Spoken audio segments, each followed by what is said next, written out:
Assalamualaikum warahmatullahi wabarakatuh. Nama saya Febri Solawati, NIM 721141919061. Saya akan membahas bab 4 mengenai pengguna dan pengembang sistem.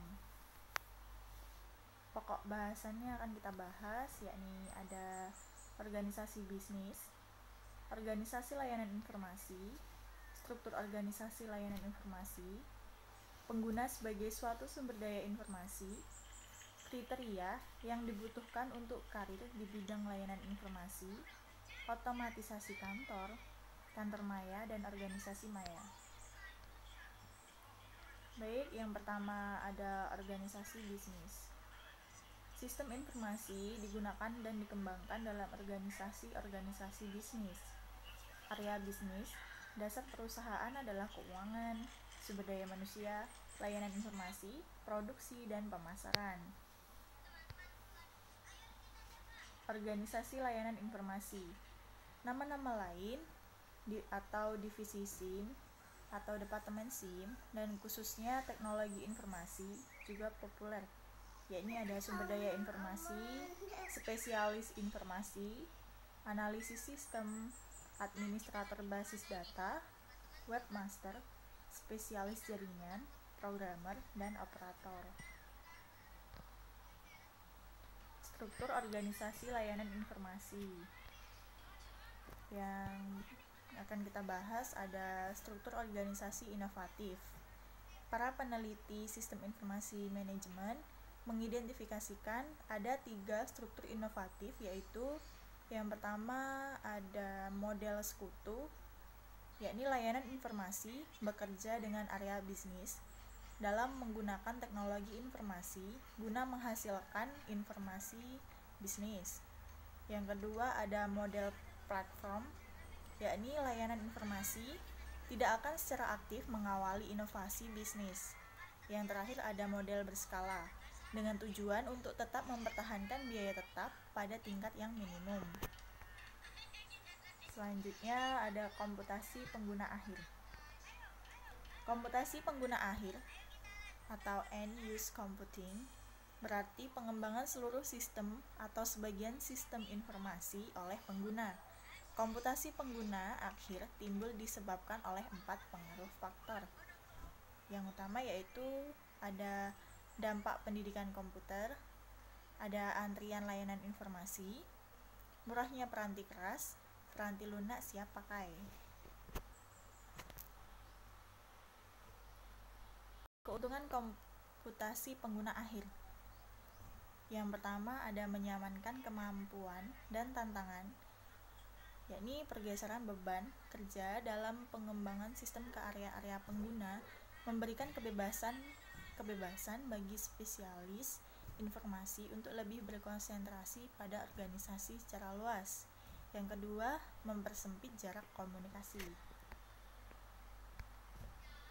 Risiko komputasi pengguna akhir.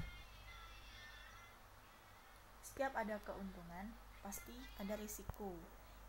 Di sini risiko komputasi pengguna akhir itu yang pertama ada sasaran sistem yang buruk, sistem yang dirancang dan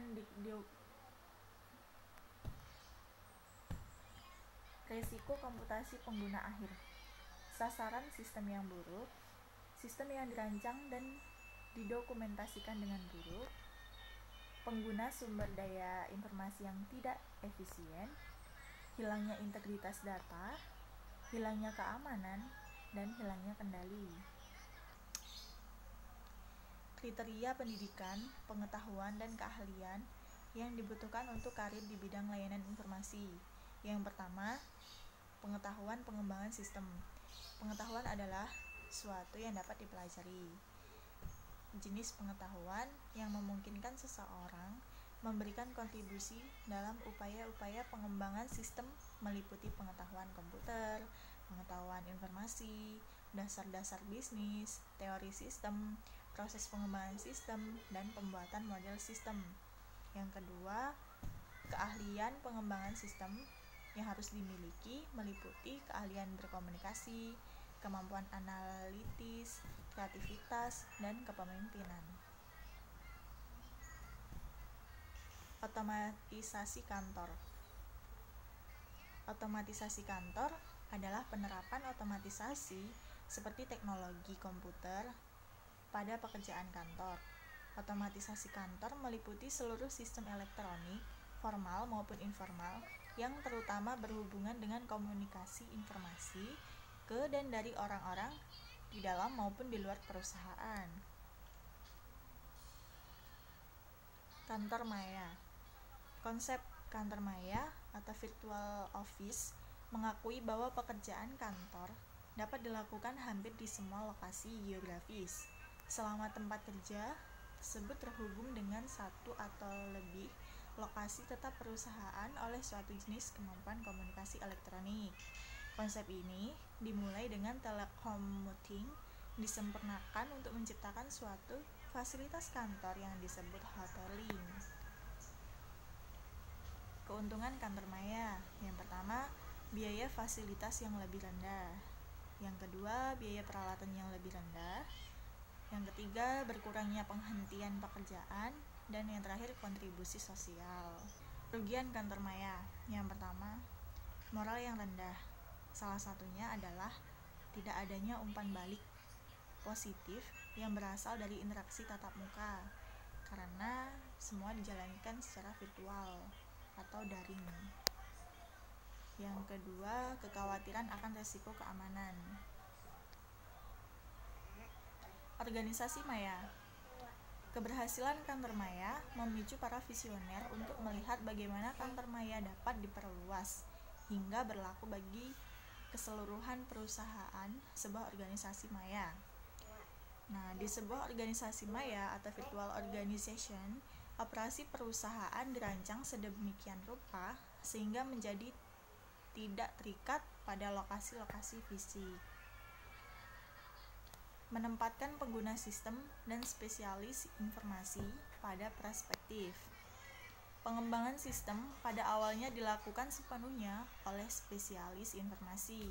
Namun, seiring perkembangan waktu, penggunaan telah memainkan peranan yang semakin penting sampai ke suatu titik ekstrem. Pengguna dapat melakukan ke seluruh pekerjaan pengembangan. Baik, sekian yang dapat saya sampaikan. Lebih dan kurangnya mohon dimaafkan. Saya Ahli. Wassalamualaikum warahmatullahi wabarakatuh.